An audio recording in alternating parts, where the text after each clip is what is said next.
Hey, just a little bit. I'll be getting on my excavator to do some work.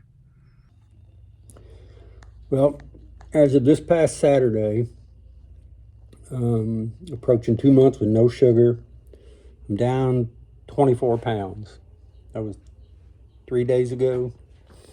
And also cutting out carbs, basically high protein, low carb, keto, whatever you want to call it.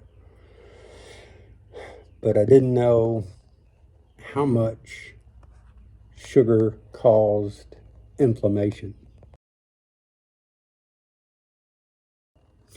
Yes, inflammation. I'm living proof because I move so much easier. I just feel better all around. And I can see myself doing this for a long time. Also doing the intermittent fasting, 16 to 18 hours a day. I eat in the afternoon around 3, and then usually 9 or 10 o'clock the next morning. I eat from that point until 3 o'clock when I have dinner. Also in the mornings, I have about juice of half a lemon, tablespoon of apple cider vinegar, about 16 ounces of water.